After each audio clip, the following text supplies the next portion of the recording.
Just start करेंगे बेटा अपन ली Chatelier principles, है ना।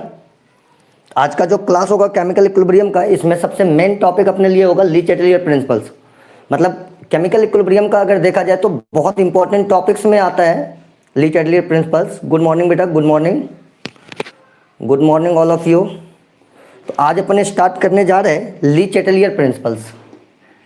तो देखिए इस प्रिंसिपल में क्या होता है कि जैसे मान लीजिए हमारे पास कोई एक इक्विलिब्रियम सिस्टम है। इस प्रिंसिपल को थोड़ा समझिए कि अगर हमारे पास एक इक्विलिब्रियम सिस्टम है बेटा, ठीक है, हमारे पास अगर एक इक्विलिब्रियम सिस्टम है जो ए टू बी जाता है, जो जाता है ए टू बी, ओके।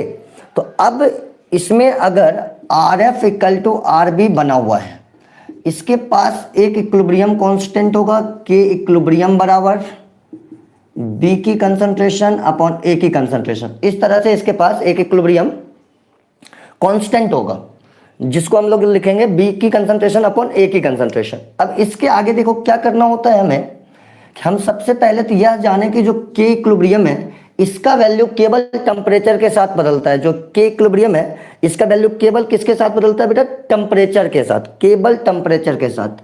मतलब इसका value it change only with temperature. ये सिर्फ टेम्परेचर के साथ चेंज होने वाला है, दूसरा कुछ भी नहीं है जो इसके वैल्यू को चेंज कर सके। दूसरा कुछ भी नहीं है जो इसके वैल्यू को चेंज कर सके।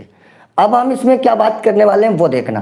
कहता है कि हम लोग जैसे ही किसी इक्विलिब्रियम सिस्टम में, सपोज करो यहाँ बी की कंसंट्रेशन है और ए की कंसंट्रेशन है, या दोनों जो कंसंट्रेशन है इसको हम ऐसा भी लिख सकते हैं बी की कंसंट्रेशन इक्विलिब्रियम में और ए की कंसंट्रेशन जो इक्विलिब्रियम में है उस कंसंट्रेशन का यह रेशियो है, ओके।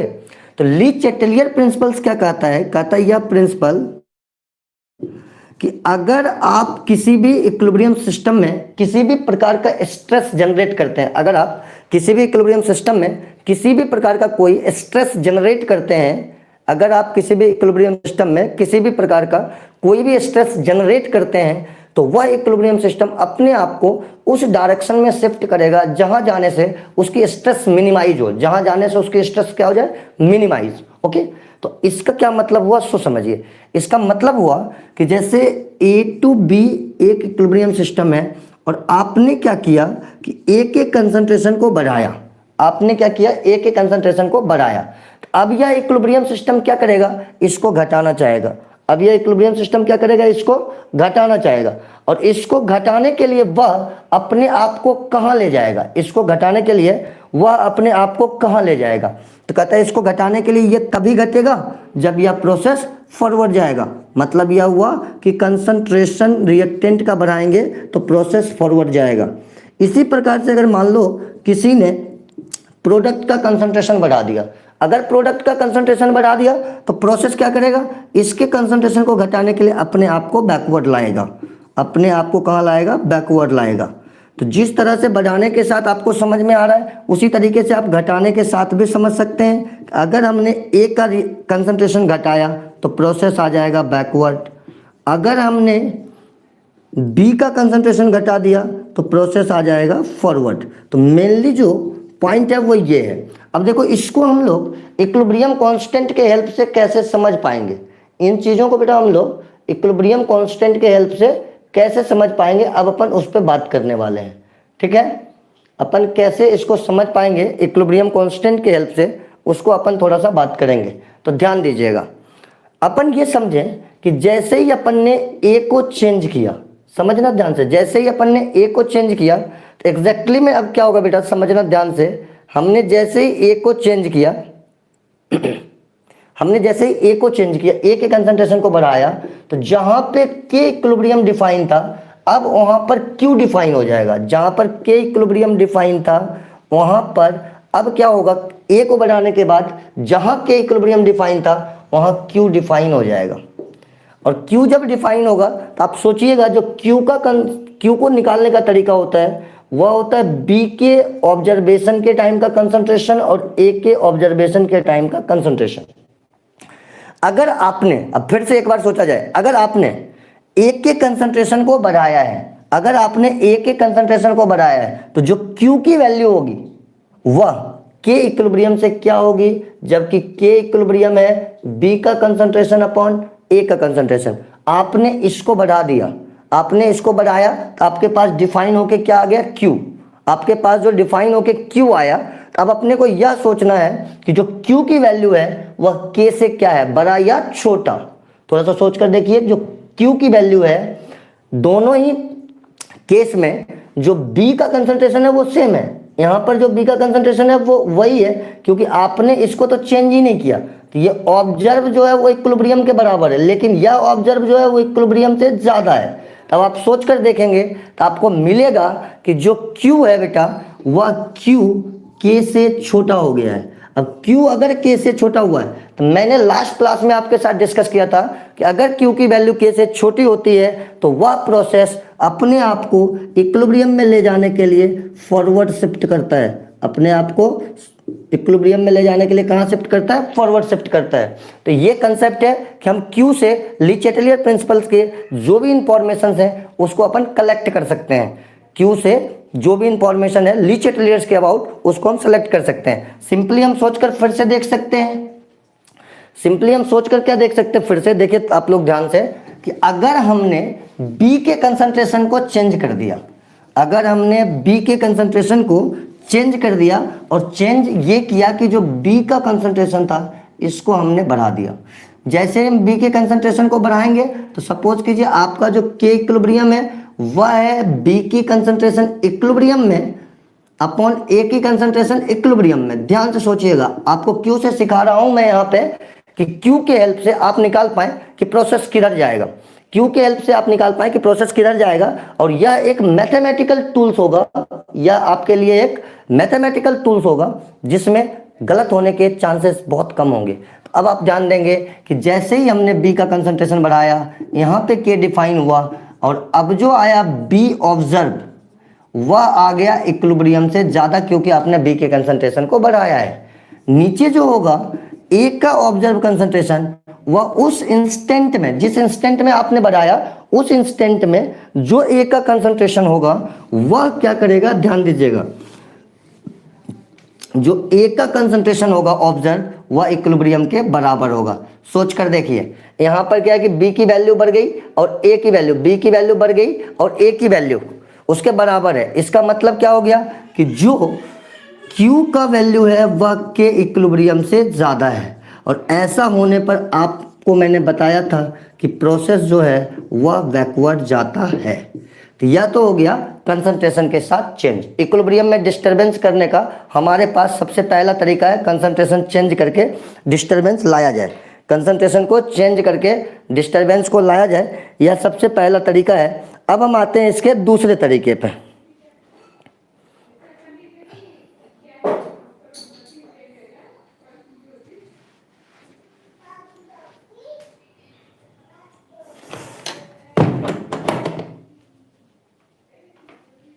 अब आते हैं इसके बेटा दूसरे तरीके पे।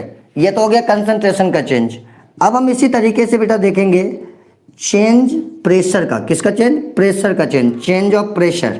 कि अगर हम लोग प्रेशर को चेंज करते हैं तो प्रोसेस किधर जाएगा। एक तो हो गया कंसंट्रेशन को चेंज करते हैं तो प्रोसेस किधर जाएगा, दूसरा अगर हम लोग प्रेशर को चेंज करते हैं तो प्रोसेस किधर जाएगा। तो ध्यान देने की ज़रूरत है। मान लिया जाए हमारे पास एक प्रोसेस है H2 gas plus I2 gas अपने को देता है 2HI गैस, है ना। इस प्रोसेस के लिए सबसे पहली बात है, देखिए क्या होगा।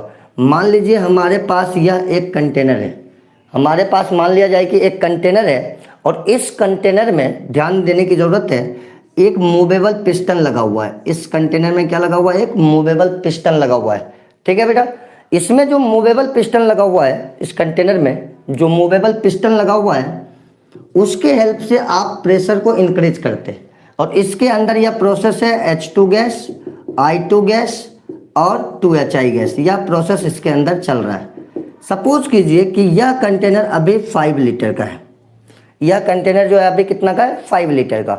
एग्जैक्टली क्या होता है कि वॉल्यूम जो H2 का होगा वह 5 लीटर, वॉल्यूम जो I2 का होगा वह भी 5 लीटर, वॉल्यूम जो HI का होगा वह भी 5 लीटर। किसी भी गैस की वॉल्यूम जो होती है वह कंटेनर के वॉल्यूम के बराबर होती है। किसी भी गैस की जो वॉल्यूम होती है वो हर समय कंटेनर की वॉल्यूम के बराबर होती है। तो अब हम इसमें देखो आगे क्या करने वाले हैं, ध्यान देना कि अगर आपने इस पिस्टन के हेल्प से प्रेशर बढ़ाया तो यह पिस्टन नीचे आएगा। पिस्टन जब नीचे आएगा तो सबकी वॉल्यूम घटेगी। यहाँ पर वॉल्यूम ऑफ H2 भी घटेगा, वॉल्यूम ऑफ I2 भी घटेगा और वॉल्यूम ऑफ HI भी घटेगा। मतलब ओवरऑल यह हुआ कि आपने जैसे ही पिस्टन के द्वारा सिस्टम पे प्रेशर लगाया, सब जितने भी गैस है सबकी वॉल्यूम घट गई। अच्छा, आप ये सोच कर देखिए कि जो मोलरिटी होता है वो होता है number of mole upon volume. जैसे वॉल्यूम घटेगा यहां पर क्या होगा, सबकी मोलरिटी बढ़ेगी। ध्यान से समझिएगा, सबकी मोलरिटी क्या होगी, बढ़ जाएगी। सबकी मोलरिटी बढ़ जाएगी, हर एक गैस की मोलरिटी बढ़ेगी। अब आप सोचिए, अगर सबका मोलरिटी बढ़ता है तो इक्विलिब्रियम सिस्टम अपने को कहां ले जाना चाहेगा? इक्विलिब्रियम सिस्टम अपने को वहां ले जाना चाहेगा जहां से उसको लगे कि मोलरिटी घटेगा, जहां से लगे कि मोलरिटी घटेगा। कहता है देयरफॉर जो इक्विलिब्रियम सिस्टम होगा यह कंसंट्रेशन को घटाना चाहेगा, जिसके लिए उसको मोल को घटाना पड़ेगा। इसका मतलब यह हुआ कि प्रेशर बढ़ाने पर इक्विलिब्रियम सिस्टम उस डायरेक्शन में जाएगा। प्रेशर बढ़ाने पर इक्विलिब्रियम सिस्टम उस डायरेक्शन में जाएगा जहां जाने से गैस के नंबर ऑफ मोल लेस होंगे। जहां जाने पर गैस के नंबर ऑफ मोल लेस होंगे वहीं जाएगा कोई भी इक्विलिब्रियम सिस्टम। प्रेशर बढ़ाने पर कोई भी इक्विलिब्रियम सिस्टम वहां जाएगा जहां गैस के नंबर ऑफ मोल लेस होंगे। तो इसको हम लिख सकते हैं, प्रेशर इंक्रीज करने पर equilibrium system less number of gaseous mole के तरफ जाएगा। ध्यान से सोचा जाए, हमारे पास जो रिएक्शन है वो है तीन तरह के। एक रिएक्शन है जिसके लिए डेल्टा Ng 0 होता है। अभी जो हम लोग H2I2 का रिएक्शन लेकर चले हैं, इसके लिए डेल्टा Ng की वैल्यू क्या है, 0। मतलब इसके दोनों तरफ, इधर भी 2 मोल गैस है, इधर भी 2 मोल गैस है। तो ऐसे सिस्टम पर कभी भी प्रेशर के चेंज का कोई इफेक्ट नहीं आता है। ली चैटलियर प्रिंसिपल्स में अगर डेल्टा Ng 0 है तो system do not affected by change of pressure. Pressure के कारण सिस्टम पे कोई चेंज नहीं आएगा। इसके बाद अगर हम बात करें एक दूसरे तरह का रिएक्शन लेकर जिसमें डेल्टा Ng लेस देन 0 है। सोचकर ये देखना है हमें कि जिस सिस्टम में डेल्टा Ng लेस देन 0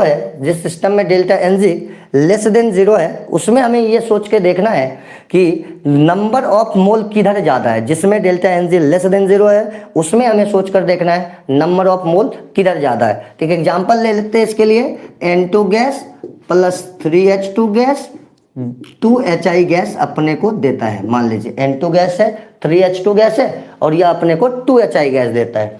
इसका जब हम लोग डेल्टा Ng निकालते तो वह डेल्टा Ng आता है 2 - 1 + 3। 2 यहाँ प्रोडक्ट के लिए, 1 नाइट्रोजन के लिए, 3 हाइड्रोजन के लिए। तो रिएक्टेंट के मोल हो गए 4, प्रोडक्ट के मोल हो गए 2, या आ गया -2, जिसको हम लोग लेस देन 0 कहते हैं। इसके रिएक्टेंट में कितना मोल है, 4 मोल। इसके रिएक्टेंट में 4 मोल गैस है। प्रोडक्ट में कितना मोल गैस है, 2 मोल गैस है। और आपने क्या किया, प्रेशर को बढ़ा दिया। प्रेशर को बढ़ाने से सिस्टम को कहाँ जाना है, ध्यान से देखिए सब लोग ध्यान से देखिए बेटा। प्रेशर को बढ़ाने से सिस्टम को कहाँ जाना है, प्रेशर को बढ़ाने से सिस्टम को जाना है less number of gaseous mole के तरफ।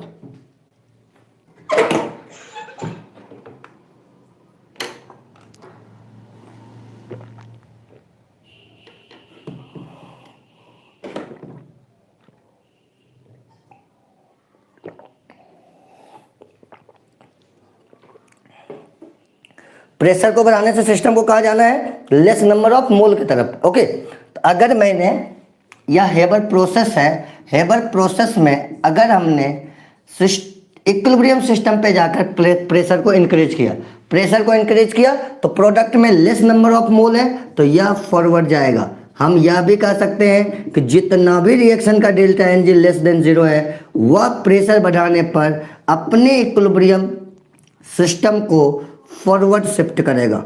अपने इक्विलिब्रियम सिस्टम को कहाँ शिफ्ट करेगा? फॉरवर्ड शिफ्ट करेगा।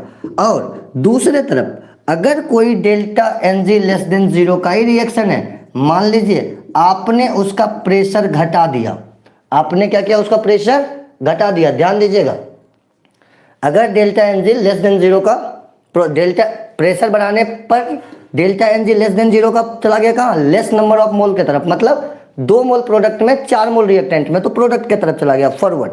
उसी तरीके से प्रेशर को कम करने पर हमें यह सोचना है कि जो इक्विलिब्रियम सिस्टम है वह कहाँ जाएगा। प्रेशर को कम करने पर जो इक्विलिब्रियम सिस्टम है वह हमें सोचना है कि कहाँ जाएगा।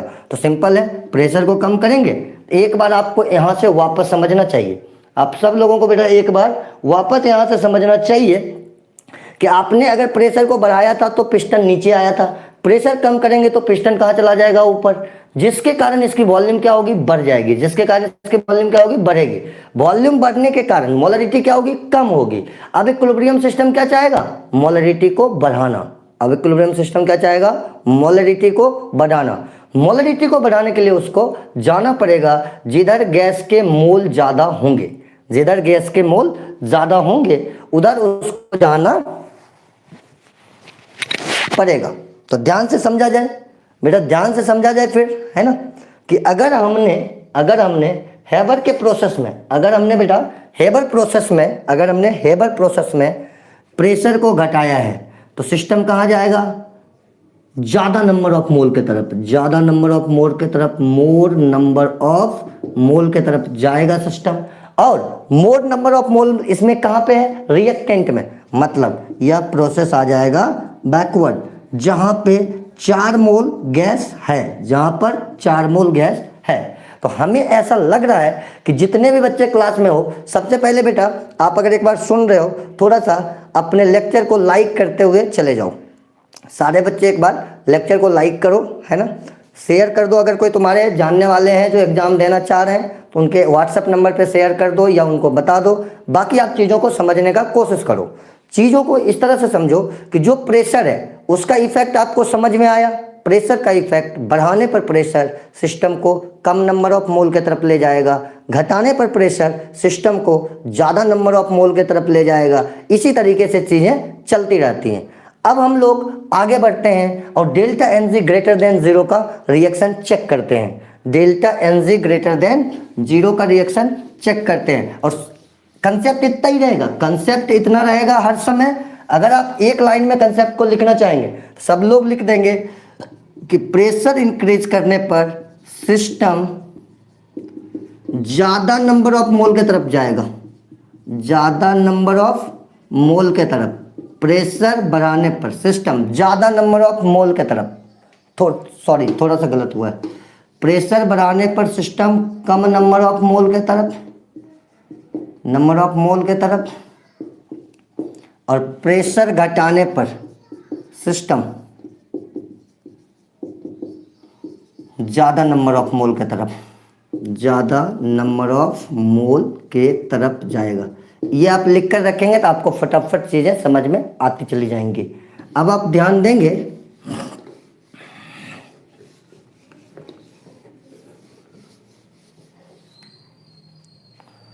हमारे पास मान लीजिए एक सिस्टम है, एकदम ध्यान से सब लोग देखेंगे कि हमारे पास बेटा एक सिस्टम है ना,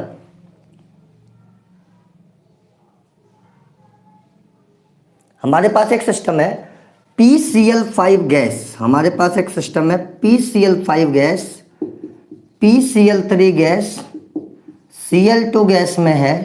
क्वेश्चन है सिंपल सा कि अगर हमने प्रेशर को बढ़ा दिया तो इक्विलिब्रियम सिस्टम का डायरेक्शन क्या होगा?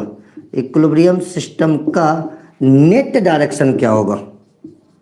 नेट डायरेक्शन क्या होगा? हमने आपको शुरू में भी बताया था कि फॉरवर्ड जाने का मतलब फॉरवर्ड का रेट बैकवर्ड से ज़्यादा होना।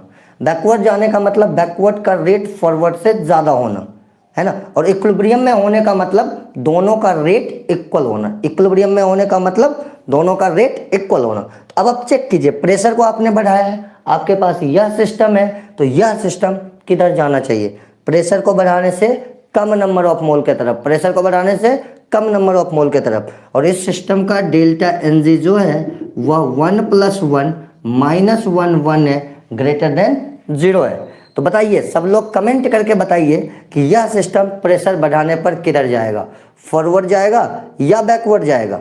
फटाफट आंसर कीजिए आप लोग।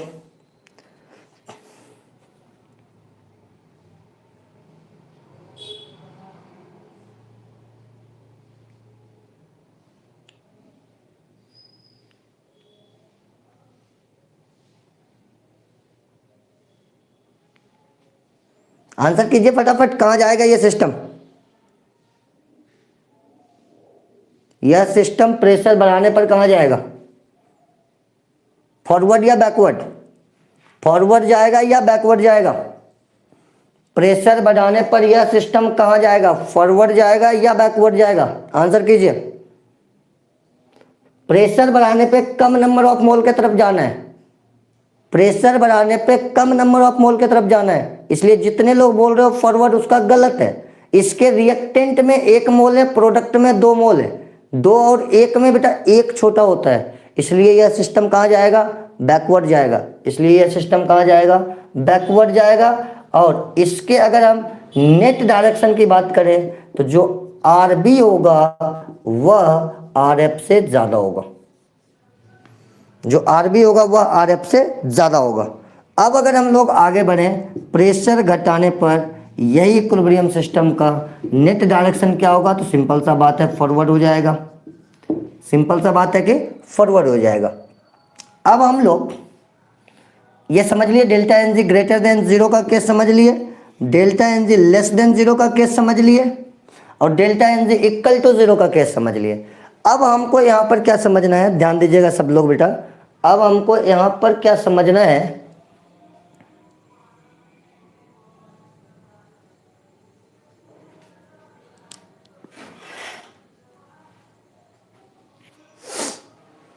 अब यहाँ पर देखो, अपने को समझना है कि जो प्रेशर होता है वॉल्यूम उसका इन्वर्सली होता है। अभी आपको मैंने बताया भी था कि प्रेशर बढ़ाने पर वॉल्यूम घट जाता है। अभी मैंने आपको बताया भी था कि प्रेशर बढ़ाने पर वॉल्यूम घट जाता है। प्रेशर बढ़ाते ही वॉल्यूम क्या होता है? घट जाता है ना। अभी अभी बताया था मैंने आपको। अब आप ध्यान देंगे सब लोग कि जो प्रेशर है वह वॉल्यूम का इन्वर्सली है। इसका मतलब हुआ, सबसे पहली बात, अगर डेल्टा मतलब एग्जैक्टली में हम लोग क्या चाह रहे हैं, समझो हम लोग चाह रहे हैं कि अब वॉल्यूम के चेंज से इक्विलिब्रियम सिस्टम के डायरेक्शन पे क्या इफेक्ट आएगा। इक्विलिब्रियम सिस्टम के डायरेक्शन पर इफेक्ट, इक्विलिब्रियम सिस्टम के डायरेक्शन पर इफेक्ट क्या आएगा, हम एक्चुअल में इसकी बातें करने जा रहे हैं, है ना। चेंज इन वॉल्यूम का क्या इफेक्ट आएगा इक्विलिब्रियम सिस्टम पर। तो सिंपल कहानी है, प्रेशर वॉल्यूम का इनवर्सली है। प्रेशर वॉल्यूम का क्या है? इनवर्सली। अपोजिट इफेक्ट आएगा। जो इफेक्ट प्रेशर बढ़ाने पे आ रहा था वह इफेक्ट वॉल्यूम घटाने पर आएगा, जो इफेक्ट प्रेशर घटाने पे आ रहा था वह इफेक्ट वॉल्यूम बढ़ाने पर आएगा। लेकिन delta N G equal to 0 वाले सिस्टम पर कोई इफेक्ट नहीं आएगा। यही होता है वॉल्यूम का इफेक्ट। एग्जाम्पल के साथ देखते हैं अपन इसको। वॉल्यूम बढ़ाएंगे, delta N G equal to 0 का जो सिस्टम होगा, वॉल्यूम बढ़ाएंगे तो delta N G equal to 0 का जो सिस्टम होगा, इस पर कोई इफेक्ट नहीं आएगा, इस पर कोई इफेक्ट नहीं आएगा। Do not effect. Do not effect का मतलब है इसका R F equal to R B बना रहेगा, इसका R F equal to R B बना रहेगा।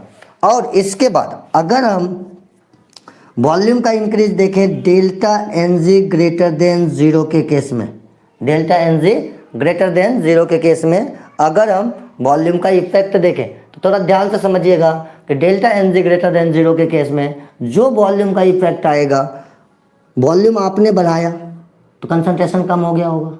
या आप सीधा सोचिए, वॉल्यूम का बढ़ाना मतलब प्रेशर का घटाना, प्रेशर का घटाना मतलब ज़्यादा नंबर ऑफ मोल के तरफ, प्रेशर का प्रेशर का घटाना, वॉल्यूम का बढ़ाना, एक ही जैसा चलेगा। वॉल्यूम बढ़ाने से कंसंट्रेशन कम हुआ तो सिस्टम चाहेगा अपने कंसंट्रेशन को बढ़ाना। सिस्टम कंसंट्रेशन को बढ़ाने के लिए ज़्यादा नंबर ऑफ मोल की तरफ जाना चाहेगा, क्योंकि कंसंट्रेशन तब बढ़ेगा जब नंबर ऑफ मोल बढ़ेगा। कंसंट्रेशन तब बढ़ेगा जब नंबर ऑफ मोल बढ़ेगा। तो ध्यान से सोचा जाए कि डेल्टा एनजी ग्रेटर देन 0 का जो सिस्टम होगा वह वॉल्यूम बढ़ाने पर बेटा कहां जाएगा, एक बार सोचने की कोशिश करो आप लोग भी। यही है डेल्टा एनजी ग्रेटर देन 0 का केस, जिसके प्रोडक्ट में 2 मोल है, रिएक्टेंट में 1 मोल है। जिसके प्रोडक्ट में 2 मोल है, रिएक्टेंट में 1 मोल है। आप खुद से सोच कर देखो, आपने वॉल्यूम बढ़ाया मतलब प्रेशर घटाने जैसा केस है। सिस्टम कहां जाएगा, बिल्कुल फॉरवर्ड जाएगा। एकदम सही बोल रहे हो, सिस्टम जाएगा फॉरवर्ड। सिस्टम जाएगा फॉरवर्ड, बिल्कुल सही है, सिस्टम जाएगा फॉरवर्ड। और अगर डेल्टा एनजी लेस देन 0 का प्रोसेस है, अगर डेल्टा एनजी लेस देन 0 का प्रोसेस है तो अब बताइए कहां जाएगा। डेल्टा एनजी लेस देन 0 का प्रोसेस बताइए कहां जाएगा।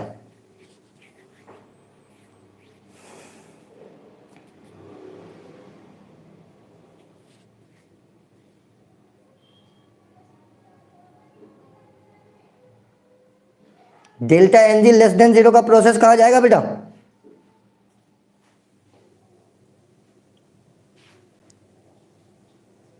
बैकवर्ड चला जाएगा, बिल्कुल बैकवर्ड चला जाएगा। इसका मतलब यह हुआ कि जो हेबर प्रोसेस है वह बैकवर्ड जाएगा वॉल्यूम बढ़ाने पर।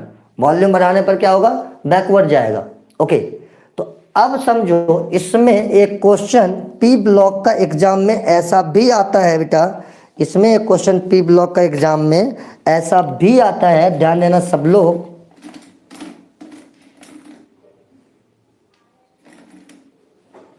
इसमें एक ऐसे भी क्वेश्चन आते हैं एग्जाम में कि N2 प्लस 3H2 है, 2NH3 है, N2 प्लस 3H2 है और 2NH3 है।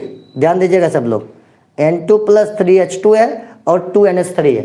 हमसे पूछता है ज़्यादा अमोनिया बनाने के लिए, मतलब बेटर यील्ड, वो क्वेश्चन में एक लैंग्वेज यूज करता है बेटर यील्ड। ज़्यादा अमोनिया बनाने के लिए हमें ज़्यादा प्रेशर की ज़रूरत है या कम प्रेशर की ज़रूरत है, सोच कर देखिएगा, सोच कर देखिएगा। हमें ज़्यादा अमोनिया बनाना है तो हमें ज़्यादा प्रेशर की ज़रूरत है या कम प्रेशर की ज़रूरत है। इसका सीधा मतलब वह यह पूछ रहा है कि अमोनिया फॉरवर्ड डायरेक्शन में बन रहा है। अमोनिया बन रहा है कहाँ, फॉरवर्ड डायरेक्शन में। हमें सिस्टम को अगर फॉरवर्ड डायरेक्शन में ले जाना है तो हमें क्या करना चाहिए, अगर सिस्टम को फॉरवर्ड डायरेक्शन में ले जाना है तो हमें क्या करना चाहिए, कैसा अप्लाई करना चाहिए प्रेशर का। प्रेशर के बढ़ाने से सिस्टम कहाँ जाता है, लेस नंबर ऑफ मोल की तरफ। प्रेशर के घटाने से सिस्टम कहाँ जाता है, मोर नंबर ऑफ मोल की तरफ। इसका फॉरवर्ड जो है उसमें, इसका फॉरवर्ड जो है उसमें लेस नंबर ऑफ मोल। बिल्कुल सही आंसर आ रहा है एक बच्चे का, हाई प्रेशर। बिल्कुल सही आंसर आ रहा है हाई प्रेशर, मतलब हाई प्रेशर पर जाए या प्रेशर बढ़ाने पर पूछा जाए तो हमें NH3 का अमाउंट बेटर मिलेगा, मतलब अच्छे अमाउंट में अपने को NH3 मिलेगा। ओके, अब ध्यान दिया जाएगा, प्रेशर का चेंज हो गया, वॉल्यूम का चेंज हो गया, कंसंट्रेशन का चेंज हो गया। ओके, प्रेशर का चेंज हो गया, वॉल्यूम का चेंज हो गया और कंसंट्रेशन का चेंज हो गया। अब हम लोग यहाँ पर बात करने वाले हैं, ध्यान से सुनिएगा सब लोग, टेम्परेचर के चेंज का, जो बहुत इंपॉर्टेंट है। तो अपन अब बात करने वाले हैं टेम्परेचर का चेंज, टेम्परेचर के चेंज का, जो सबसे ज़्यादा इंपॉर्टेंट है इस टॉपिक में।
अब देखो बेटा, हम लोग इसमें बात करने वाले हैं टेम्परेचर के चेंज का, है ना। तो टेम्परेचर चेंज के लिए हम आपसे एक छोटा सा टिप्स देंगे, आपको छोटा एक ट्रिक बताएंगे जिसके मतलब यूज करते हुए आप टेम्परेचर के चेंज का क्वेश्चन तुरंत बना देंगे। समझिएगा ध्यान से। कहता है जो टेम्परेचर का चेंज है, जो टेम्परेचर का चेंज है, समझो ध्यान से बेटा, जो टेम्परेचर का चेंज है, इसमें आपको सिंपली क्या याद रखना है उसको समझिए। कहता है टेम्परेचर चेंज करने पे, क्या कहता है, टेम्परेचर चेंज करने पर, सिंपल। टेम्परेचर का चेंज हम दो तरीके से कर सकते हैं, टेम्परेचर को इंक्रीज करके और टेम्परेचर को डिक्रीज करके, है ना। आप समझिएगा इस तरीके से कि मान लीजिए यहाँ पर कोई सिस्टम है, कोई इक्विलिब्रियम सिस्टम चल रहा है A to B, है ना।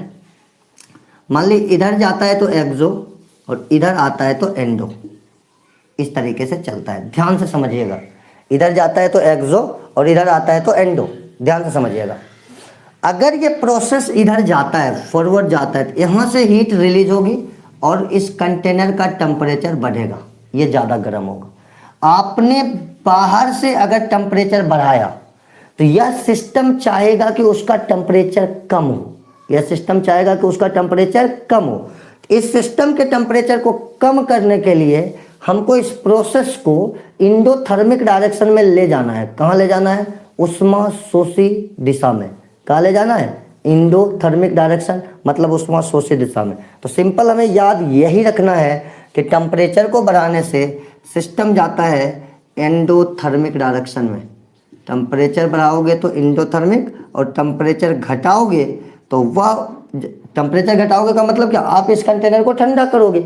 आप अगर इस कंटेनर को ठंडा करोगे तो वह इक्विलिब्रियम सिस्टम चाहेगा उसको गर्म कर देना, वह इक्विलिब्रियम सिस्टम उसको क्या कर देना चाहेगा, गर्म कर देना। जिसके कारण हम बोलते हैं टेम्परेचर घटाने पे इंडोथर्मिक और टेम्परेचर बढ़ाने पर एक्सोथर्मिक। अब यहाँ पर जो सबसे इंपॉर्टेंट, देखो बस ट्रिक इतना ही है, ये आपको याद रखना है कि टेम्परेचर बढ़ाने पर इंडोथर्मिक और टेम्परेचर घटाने पर एक्सोथर्मिक, यही आपका टेक्निक है, ट्रिक है बेटा, यही आपके टेक्निक और ट्रिक है। टेम्परेचर बढ़ाने पर इंडोथर्मिक और टेम्परेचर घटाने पर एक्सोथर्मिक, यही अपना ट्रिक है। अब आप समझो कि टेम्परेचर बढ़ाने पर मैं बोल रहा हूँ कि इंडोथर्मिक जाएगा और टेम्परेचर घटाने पर मैं बोल रहा हूँ कि एक्सोथर्मिक जाएगा। ओके, सबसे पहले मानिए कि आपके पास फिर से एक प्रोसेस है N2+3H2 2NH3, N2+3H2 से 2NH3 बेटा आपके पास एक प्रोसेस है। N2+3H2 से 2NH3 आपके पास क्या है, एक प्रोसेस है। ओके, अब ध्यान ये दीजिए कि इसके लिए सपोज कीजिए यहाँ लिखा हुआ है delta H minus x kilo joule per मोल।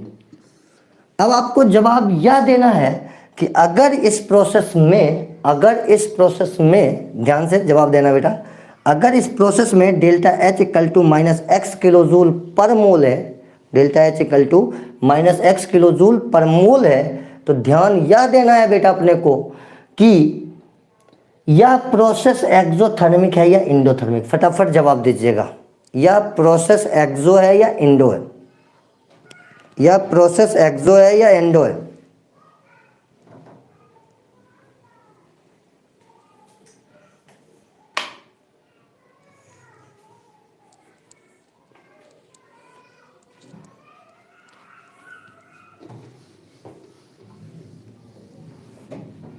प्रोसेस क्या है, जवाब दीजिए आप लोग, एक्सो है या इंडो है प्रोसेस, जवाब दीजिए बेटा सब लोग।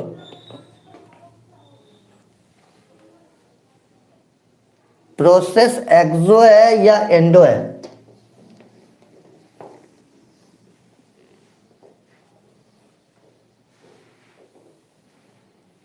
लगाइए दिमाग और बताइए जल्दी से क्या है प्रोसेस। प्रोसेस क्या है, एक्सो है, बिल्कुल। अगर यह प्रोसेस एक्सो है तो इसका फॉरवर्ड एक्सो है या बैकवर्ड एक्सो है, ये बताना पड़ेगा अब आपको। अगर यह प्रोसेस एक्सो है तो इसका फॉरवर्ड एक्सो है या इसका बैकवर्ड एक्सो है, ये बताना पड़ेगा अब आपको। अगर यह प्रोसेस एक्सो है तो यह इसका फॉरवर्ड एक्सो है या बैकवर्ड एक्सो है, ये बताइए। अगर यह प्रोसेस एक्सो है तो इसका फॉरवर्ड एक्सो है या बैकवर्ड एक्सो है, फॉरवर्ड एक्सो है, बहुत बढ़िया। तो इसका फॉरवर्ड क्या है, एक्सो, इसका फॉरवर्ड क्या है, एक्सो। अब जो फॉरवर्ड होता है ना उसका ठीक उल्टा बैकवर्ड होता है। जो फॉरवर्ड होता है ना बेटा, उसका ठीक उल्टा क्या होता है, बैकवर्ड होता है। तो निश्चित रूप से अगर इसका यह एक्सो है तो यह होगा एंडो। एंडो। और आपने क्या किया, मान लो टेम्परेचर बढ़ाया तो प्रोसेस कहाँ जाएगा, इंडो में। प्रोसेस कहाँ जाएगा, एंडो में। तो इसका मतलब यह प्रोसेस जाएगा बैकवर्ड, यह प्रोसेस जाएगा बैकवर्ड। और अगर आपने टेम्परेचर घटाया तो यह प्रोसेस जाएगा फॉरवर्ड। वापस एक क्वेश्चन आता है हेबर प्रोसेस का कि अमोनिया बनाने के लिए हमें हाई टेम्परेचर की ज़रूरत है या लो टेम्परेचर की ज़रूरत है। अमोनिया बनाने के लिए हमें हाई टेम्परेचर की ज़रूरत है या लो टेम्परेचर की ज़रूरत है। एग्जाम में क्वेश्चन आते हैं, ध्यान से सोचेंगे आपको आंसर आएगा। फिर से आपको इस प्रोसेस को फॉरवर्ड रखना पड़ेगा, जिसके कारण आपको टेम्परेचर कम करना पड़ेगा और इसका आंसर आ जाएगा लो टेम्परेचर। इसका आंसर आ जाएगा लो टेम्परेचर पर ज़्यादा अमोनिया अपने को मिलेगा। लो टेम्परेचर पर अपने को ज़्यादा अमोनिया मिलेगा। अब अगर अपन दोनों को कंबाइन करें तो हमें यह दिखेगा कि हेबर प्रोसेस से अमोनिया बनाने के लिए अमोनिया ज़्यादा मिलेगा, तब अमोनिया ज़्यादा मिलेगा, या मान लो क्वेश्चन में कहता है बेटर यील्ड मिलेगा। अमोनिया ज़्यादा मिलेगा या क्वेश्चन में कहता है बेटर यील्ड मिलेगा, तो उसके लिए हमें क्या करना होगा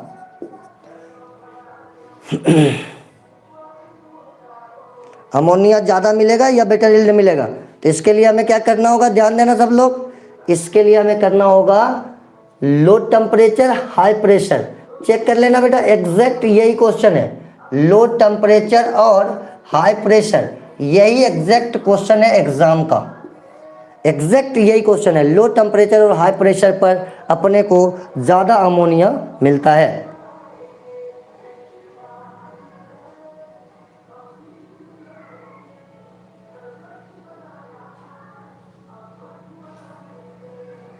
ठीक है बेटा, अब हम आगे चलते हैं थोड़ा और। अब इसमें हम थोड़ा और आगे चलते हैं। अब हमने बात कर लिया है टेम्परेचर के चेंज का। अब हमने बेटा बात कर लिया है टेम्परेचर के चेंज का, ठीक है। टेम्परेचर के चेंज की भी पूरी बातें हो गई कंप्लीट। अब हम यहाँ से बात करने वाले हैं टेम्परेचर के चेंज के बाद बेटा हम लोग बात करने वाले हैं, ध्यान देना,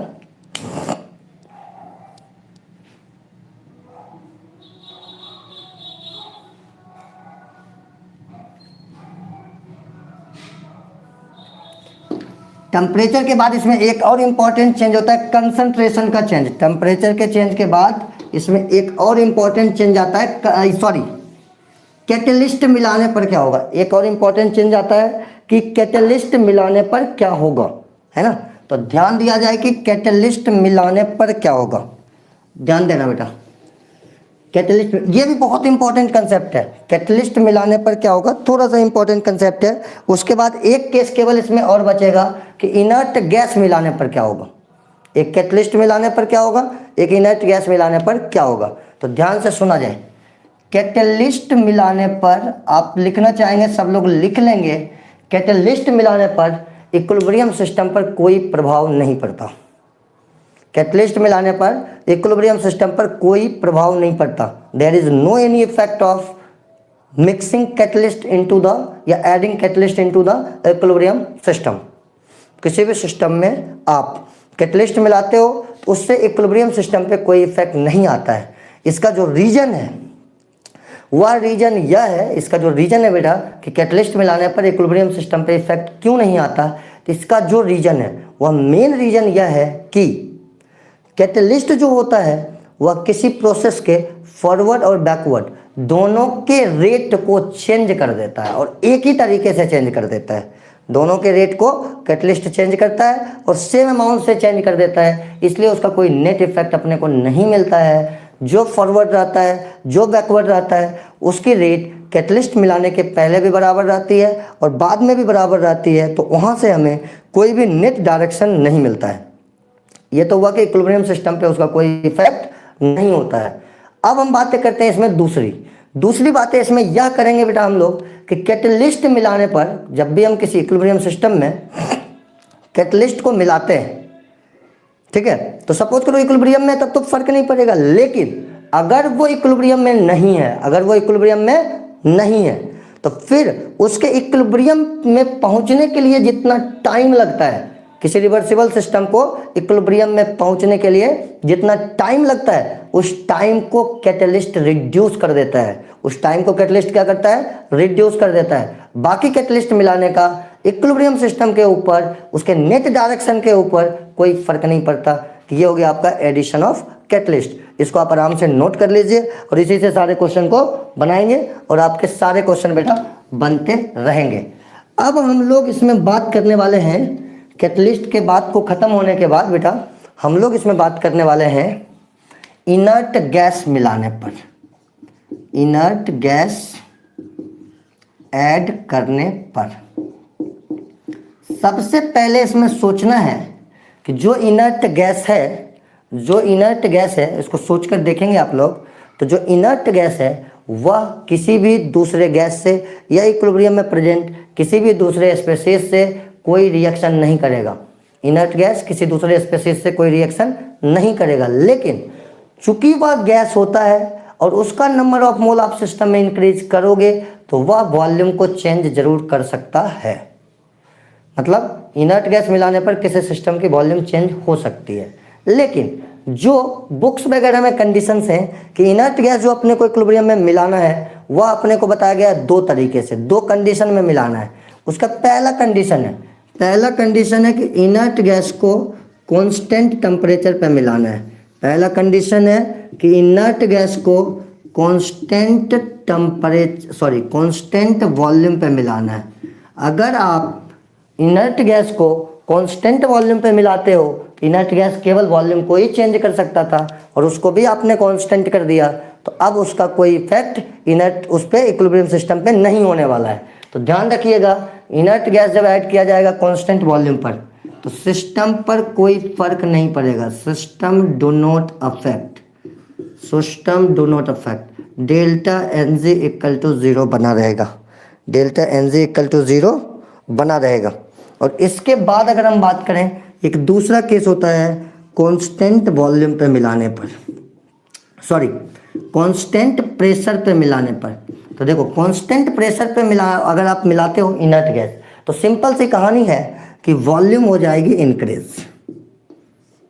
कांस्टेंट वॉल्यूम पर मिलाओगे इनर्ट गैस तो वॉल्यूम हो जाएगी इंक्रीज। वॉल्यूम इंक्रीज होने के कारण नंबर ऑफ मोल हो जाएगा, सॉरी मोलरिटी हो जाएगा डिक्रीज। वॉल्यूम इंक्रीज होने के कारण मोलरिटी क्या हो जाएगा? डिक्रीज। और मोलरिटी को डिक्रीज होने के कारण सिस्टम जो है मोलरिटी बढ़ाना चाहेगा, सिस्टम जो है वो मोलरिटी बढ़ाना चाहेगा, जिसके कारण वह ज़्यादा नंबर ऑफ मोल के तरफ जाना चाहेगा, ज़्यादा नंबर ऑफ मोल के तरफ जाना चाहेगा, ज़्यादा नंबर ऑफ मोल के तरफ जाना चाहेगा। तो ये अपने को ध्यान रखना है कि, तो इसका सीधा मतलब क्या है? Delta N G greater than 0 जिसका है वो कहाँ चला जाएगा? फॉरवर्ड। जिसका delta N G greater than 0 है वो कहाँ चला जाएगा? फॉरवर्ड। ध्यान दीजिएगा, जिसका delta N G greater than 0 है वो कहाँ चला जाएगा? फॉरवर्ड। और जिसका delta N G less than 0 है वो कहाँ चला जाएगा? बैकवर्ड।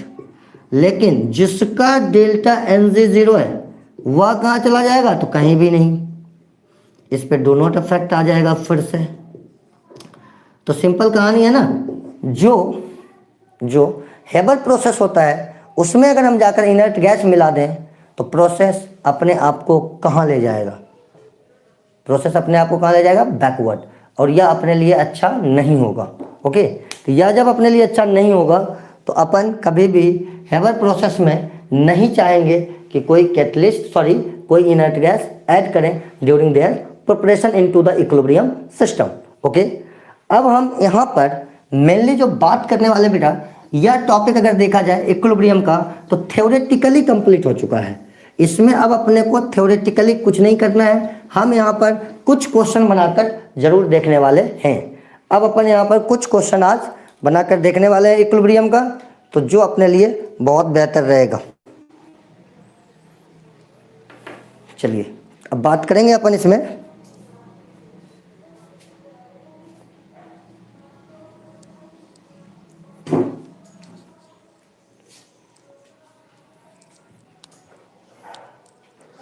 कुछ क्वेश्चन की बातें कर लेते बेटा इसमें, है ना, इंपॉर्टेंट होता है। किसी भी चीज़ों को अपन पढ़ते इसलिए हैं कि उसमें क्वेश्चन करके अपन थोड़ा सा देख सकें।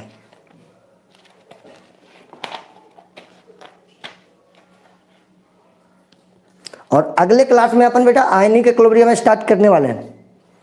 अगले क्लास में अपन आयनिक इक्विलिब्रियम स्टार्ट करने वाले हैं।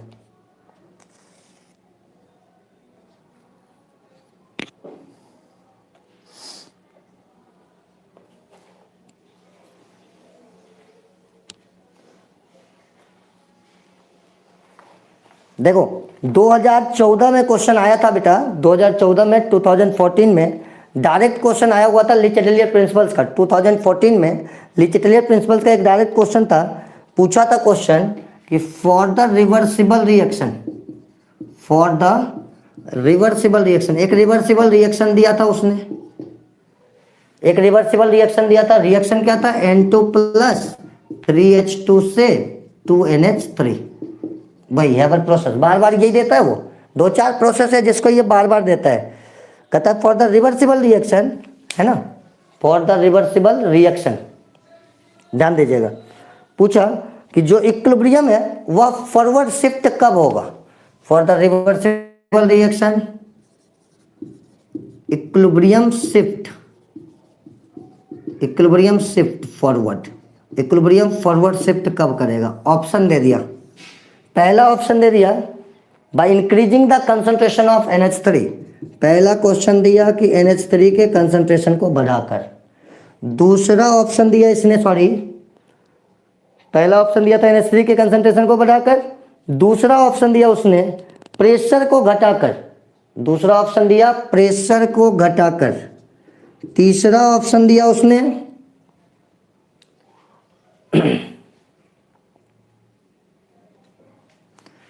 N2 के कंसंट्रेशन को घटाकर और H2 के कंसंट्रेशन को घटाकर। और लास्ट ऑप्शन दिया उसने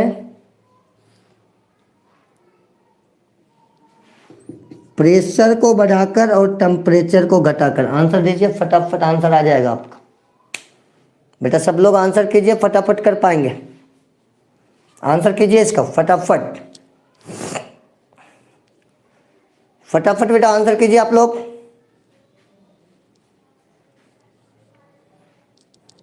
अमोनिया के कंसंट्रेशन को बढ़ाकर, प्रेशर को घटाकर, N2 और H2 को घटाकर और प्रेशर को बढ़ाकर, टेम्परेचर को घटाकर, क्या आंसर आएगा इसमें। आंसर कीजिए बेटा, इतना लेट मत कीजिए। आंसर आएगा 4th, एग्जैक्टली 4th आएगा आंसर। आंसर क्या आएगा, 4th आएगा।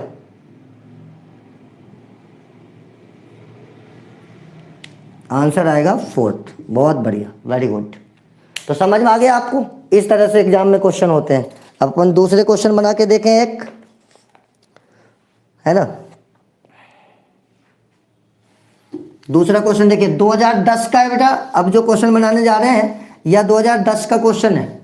क्वेश्चन देखिए कितना आसान सा है। पूछा है कि किस इक्विलिब्रियम सिस्टम के लिए Kp और Kc इक्वल नहीं है, है ना। क्वेश्चन है कि फॉर विच इक्विलिब्रियम सिस्टम, 2010 का क्वेश्चन है ये, for which equilibrium system Kp not equal to Kc। यही क्वेश्चन है, किस इक्विलिब्रियम सिस्टम के लिए Kp और Kc की वैल्यू बराबर नहीं है। पहला ऑप्शन है इसका 2NO, पहला ऑप्शन है 2NO जो है कन्वर्ट होता है N2 gas plus O2 gas में। 2NO गैस है, यह भी गैस है। दूसरा ऑप्शन है SO2 gas plus NO2 gas, SO2 gas plus NO2 gas. अपने को देता है SO3 gas plus NO gas, SO3 gas plus NO3 gas. Next option है अपने पास H2 gas plus I2 gas, H2 gas plus I2 gas, 2HI gas. और last option है इसमें 2 carbon solid plus O2 gas, 2 CO gas, sorry 2 CO2 लिखा है, गलत लिखा है, 2 CO गैस लिखना चाहिए इसको, 2 CO गैस। चलो चेक करो, पूछ रहा है किसके लिए, बेटा पूछ रहा है किसके लिए,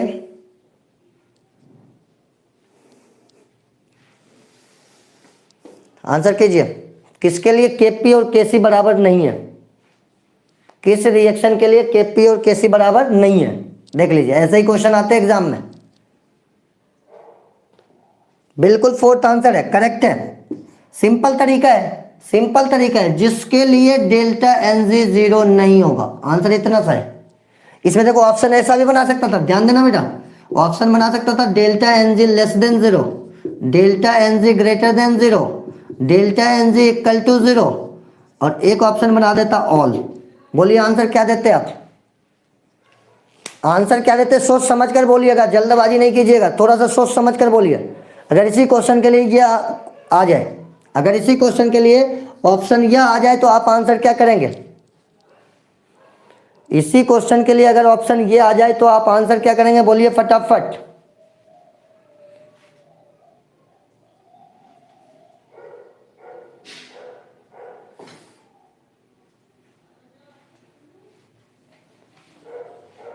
ध्यान दीजिए बेटा, क्या करेंगे आंसर, 4 करेंगे, 4 तो गलत हो जाएगा बेटा, ए और बी दोनों करना पड़ेगा। आपको इतना बढ़िया से अभी समझाया ना कि केपी केसी बराबर कब नहीं होता है, जब डेल्टा एनजी जीरो नहीं होता है। ए बी दोनों आंसर है ना, आपको तो सही आंसर देना है ना। अभी अपन नीट का एग्जाम या जेई का एग्जाम थोड़े ना दे रहे हैं, अभी तो अपन जो सीखे हैं उसका बेस्ट आंसर करने की कोशिश करते हैं। ए और बी आंसर होगा, बिल्कुल ए और बी आंसर होगा, ध्यान दीजिएगा, आंसर ए भी होगा और बी भी होगा। क्योंकि अगर डेल्टा एन जी जीरो से छोटा है या जीरो से बड़ा है, दोनों ही केस में डेल्टा एन जी जीरो के बराबर नहीं है। सोच लीजिए, दिमाग लगा लीजिए थोड़ा सा। ओके, नेक्स्ट क्वेश्चन में चलेंगे हम लोग। नेक्स्ट क्वेश्चन में चलेंगे बेटा हम लोग।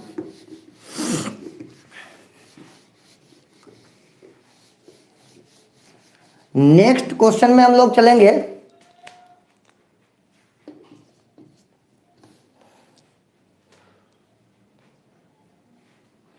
आपको एक इक्विलिब्रियम सिस्टम दिया गया है HI गैस, ध्यान दीजिएगा, आपको एक इक्विलिब्रियम सिस्टम दिया गया है HI गैस, आपको दे रहा है half H2 gas plus half I2 gas, half H2 gas plus half I2 gas दे रहा है आपको। और इसके लिए इक्विलिब्रियम कांस्टेंट की वैल्यू, के इक्विलिब्रियम की वैल्यू इसने बताया 8.0। सिंपल सिंपल क्वेश्चन आते हैं एग्जाम में, देख लो, ये भी एग्जाम के क्वेश्चन है, 2008 के क्वेश्चन है। इक्विलिब्रियम कांस्टेंट की वैल्यू 8 दिया है, कहता है H2 gas plus I2 gas 2HI gas के लिए के इक्विलिब्रियम कांस्टेंट की वैल्यू क्या होगी। ऑप्शन फर्स्ट है 1/16, ऑप्शन सेकेंड है 1/64, ऑप्शन थर्ड है 1/16 और ऑप्शन फोर्थ है 1/8। चेक करो, चेक करो आंसर क्या होगा, चेक करो आंसर क्या होगा। आंसर चेक किया जाए बेटा, क्या होगा। नेक्स्ट क्लास में आयनिक इक्विलिब्रियम स्टार्ट हो जाएगा, ध्यान रखना। और आयनिक का अगर शुरुआत का 1-2 क्लास तुमने छोड़ दिया तो तुम्हें समझ में नहीं आएगा। आयनिक का जो शुरुआत में 1-2 क्लास छोड़ा उसको समझ में नहीं आएगा। बी होगा, एग्जैक्टली बी होगा, करेक्ट है। बी आंसर देने वाले का बिल्कुल करेक्ट है, कोई दिक्कत नहीं है। सबसे पहले क्या किया गया, इस रिएक्शन को पलट दिया गया, पलटते ही 1/8 हो जाएगा। उसके बाद इसको 2 से मल्टीप्लाई किया गया तो 1/8 का पावर 2 होगा और 1/64 होगा, एकदम करेक्ट है। एक क्वेश्चन और बनाते हैं नेक्स्ट अपन। नेक्स्ट क्वेश्चन है,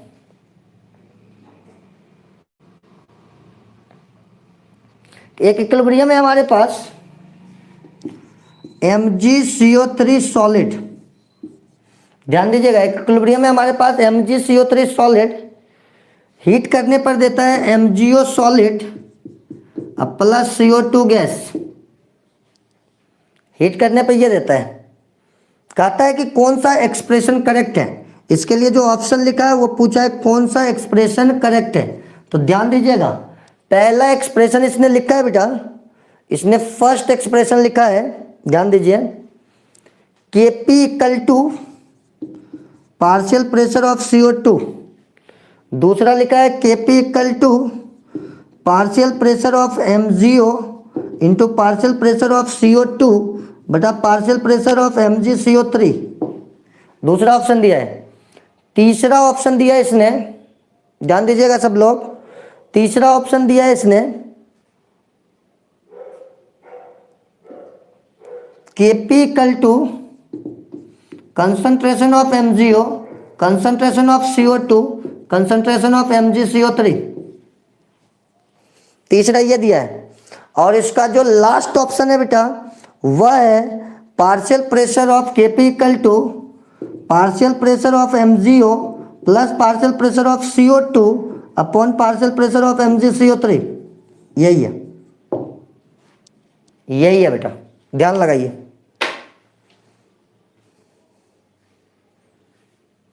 ध्यान लगाइए सब लोग, क्या होगा आंसर, क्या होगा?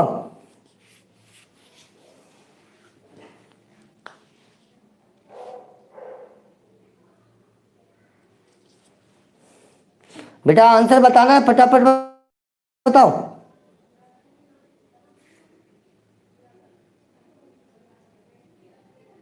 सब लोग इसका आंसर एक बार और बताओ। गलत बता रहे हो एक दो बच्चे।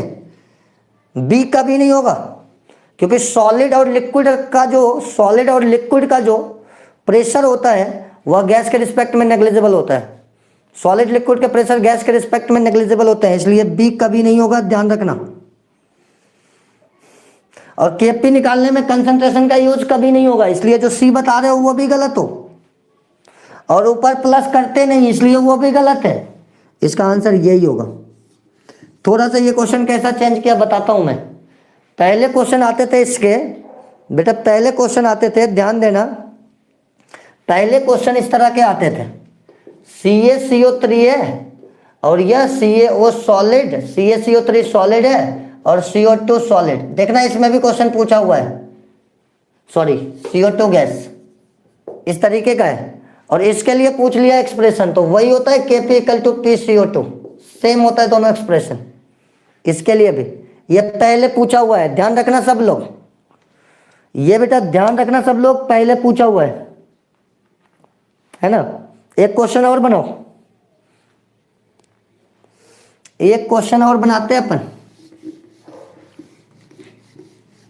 और उसके बाद भी एक क्वेश्चन बनाएंगे। आज के क्लास में बस एक दो क्वेश्चन करेंगे और है ना, अच्छे अच्छे क्वेश्चन भी अभी करेंगे, एक दो बहुत अच्छे क्वेश्चन भी अभी करने वाले अपन। इस तरीके से केमिकल इक्विलिब्रियम का आपका रिवीजन कंप्लीट हो गया बेटा। केमिकल इक्विलिब्रियम का रिवीजन कंप्लीट होने वाला है। तो ध्यान दीजिए सब लोग।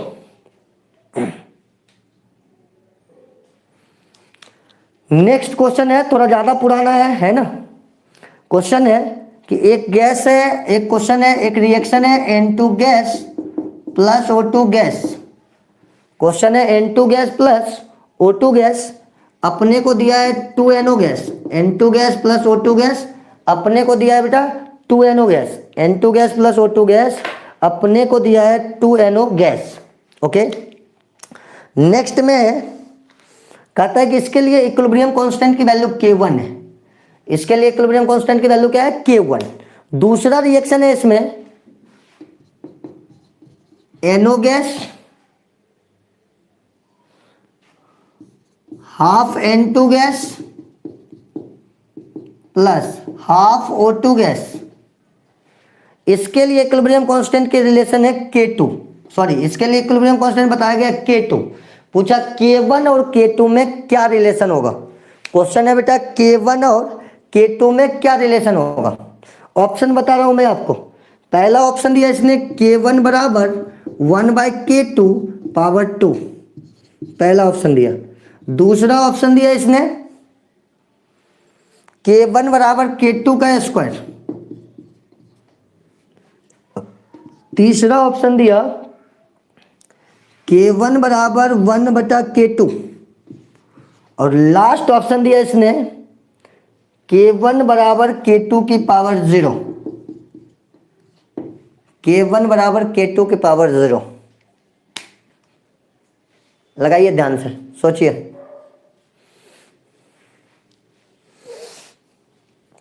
क्या होगा, सोचिए फटाफट सब लोग।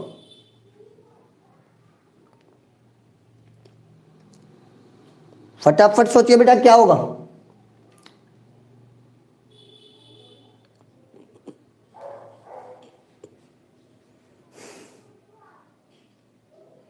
तीसरा पहला ए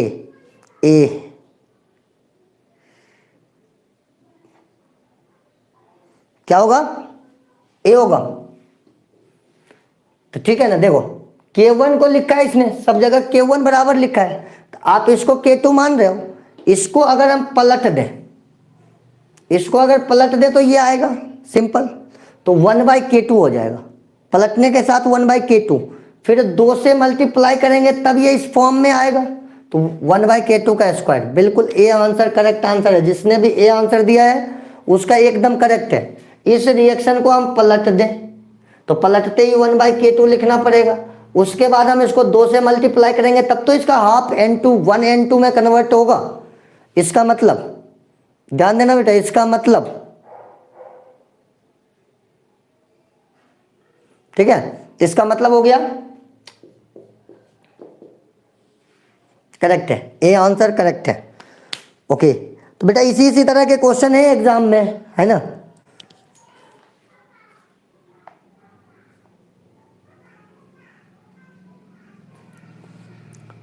तो इस तरीके से बेटा अपना केमिकल इक्विलिब्रियम आज के डेट में कंप्लीट हो चुका है।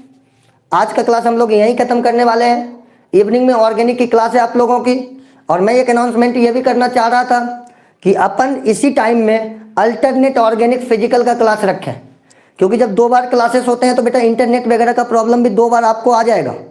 इंटरनेट वगैरह का प्रॉब्लम भी आपको 2 बार आ जाएगा, आप मुसीबत में आ जाते हैं। मेरा भी मान लो उस समय इंटरनेट नहीं आ पा रहा है तो दिक्कत हो जाएगा, है ना। अपन क्या करेंगे, इसी टाइम पे अल्टरनेट, एक दिन फिजिकल एक दिन ऑर्गेनिक, एक दिन फिजिकल एक दिन ऑर्गेनिक रखेंगे, है ना। तो इसी तरीके से चलेंगे। और कल का क्लास जो होगा 11 बजे का, कल का बेटा जो 11 बजे का क्लास होगा वो ऑर्गेनिक का होना है। कल अपन ऑर्गेनिक रखेंगे, फिर अपन आयनिक इक्विलिब्रियम रखेंगे। कल अपन ऑर्गेनिक रखेंगे, फिर अपन आयनिक इक्विलिब्रियम रखेंगे, या जो भी टॉपिक रखेंगे आप चैनल को सब्सक्राइब करके रखिए। चैनल पर आकर देखते रहिए कि कौन सा लेक्चर शेड्यूल हुआ है, कहाँ से क्या हुआ है। बिल्कुल जीओसी कल होगा, आज भी 3 बजे जीओसी है, आज भी 3 बजे जीओसी है, कल भी जीओसी है। जीओसी को फटाफट अपने को निपटाना पड़ेगा, तब अपन रिएक्शन पे टाइम दे पाएंगे।